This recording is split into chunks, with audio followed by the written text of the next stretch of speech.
Hi there, welcome back to the channel. Welcome to the channel if you're new viewer. I'm Kerry and you're watching the Christchurch review of books. Today I'm recording a couple of short reviews of some books which have been in my review backlog for quite a little while. So let's get started.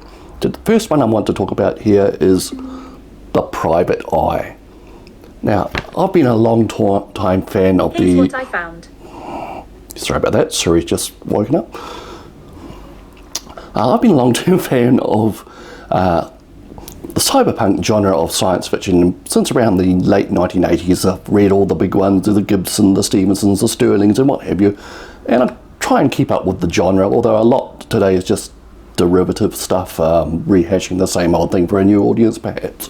And as part of that effort I bookmarked a few web pages along over the years which are like the top 10 cyberpunk books and all types of things, and one of those particular web pages I look back at, check out books I haven't read, and one that I constantly see on there but I haven't actually read was this one, The Private Eye by Brian K. Vaughan and Marcos Martin.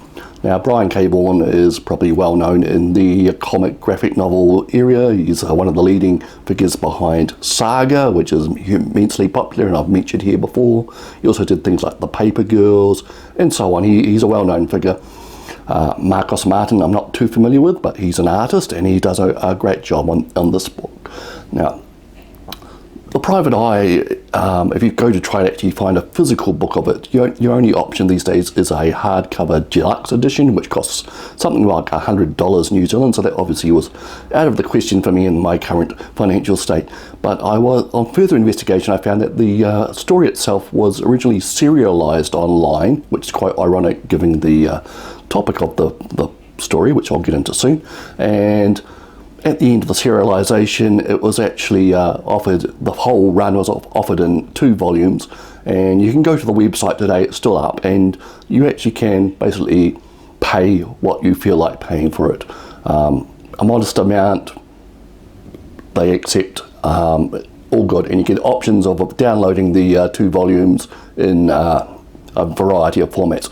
I chose PDF, now there's CBRs and all sorts of formats there if you, whatever reader software that you want to use. Now, a story. Now, The Private Eye is set in the 2070s in California and is in a world which is still kind of like recoiling from a great disaster in our near-term future where they call it the burst, where everybody's secrets and private information and everything that they didn't want anyone else to know was suddenly released in some type of technological tragedy or happening. It's not actually ever explained how it happened or why it happened in the story. It's not really that crucial to the plot, but the crucial part is that the society several decades on has basically completely restructured in reaction to what happened, and the main part of the restructure is quite privacy obsessed. Now, young people, when they reach a when they reach a certain age, they get the right to become privates, and this is basically exhibited by most people after that age by wearing masks, costumes, elaborate electronic holograms covering their identities. Nobody knows who anyone else is, and that's the way that the society runs. And this is enforced by state-sanctioned journalists who act like police do in our age. Now, of course, there are rebels in this world who want information about other people, and there are those who provide it, and they go by the name of paparazzis, or they're shortened to PI, of course, similar to private investigator. They carry out a similar role to private investigators. People hire them to find out information which basically nobody wants them to know. Now, in this story, the main character, that's a picture of him there, is simply known as PI. Now, he's a young man who's had like a rough life. We have several flashbacks about his life with his mother and so on, and he's had a rough life and he kind of rebels against things, and he, for money, will take on cases to find out information which other people don't want you to know.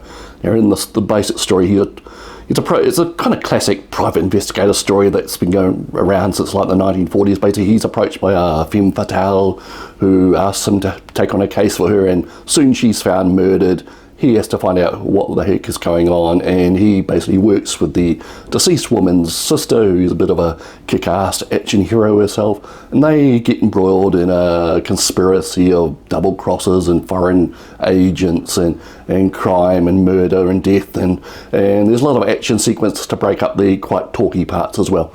Now, the basic story isn't that amazing, but the background, the world that the Vaughan and Martin have created is quite fascinating. This future world where a lot of that stuff I told you before about what's happening in the future, it's not really dumped on you instantly. You have to read along to kind of get an organic kind of feeding of what's happened in this future and why it's happened. And there's a lot of little neat touches. The art by Martin has a lot of little Easter eggs and gags and things. Sometimes you don't get them on the first viewing. Now, like I said, it can get a bit talky when people are talking with each other, but every few pages there's an action sequence which is drawn masterfully. It's really quite exciting the way they've done it in the panels and what have you, and you're drawn along by that and you want to know what happens next. And like I said, it's in 2 volumes. I think each volume is about 150 pages, but it goes really fast. It's fast moving. And there's kind of like a supporting cast of minor characters. One of them is P.I.'s grandfather. Now, he is basically a representation of our age, our current age with the internet, and that he's an old man in the future, and he still has memories of the interconnected world and kind of pines for it. Another supporting character is a teenage girl who's just about to reach the age where she's allowed to have privacy, and P.I. uses her as like a chauffeur, and she gets drawn into the dangerous parts of this adventure. Now, I really enjoyed this. It's not all that deep and meaningful, and one weakness of it, I think, is the villain, the bad guy, the plot. Now, not only is he a creepy foreigner, but his plan really, I won't spoil it here, I did in my written review, but it seems a little bit ridiculous and half-baked, and I'm not sure how it was supposed to work. I guess we were supposed to like hand wave away some type of future advanced technology which would let it happen, and of course his plan goes awry and it causes even worse effects for the city of Los Angeles. I believe it is set in Los Angeles, if I'm remembering quite rightly, because it's been about 6 weeks since I actually read this, so hopefully my head's working. Yeah, it has a successful resolution, and there's no sign that was ever a sequel planned or produced for it. So I'm not even sure if it's really what you could class as cyberpunk. Well, it's set in the future and there's kind of like low life and there's some type of high technology. It's not really the classic cyberpunk type of computers and what have you, because this is future society where a lot of that stuff is being rejected in favour of privacy.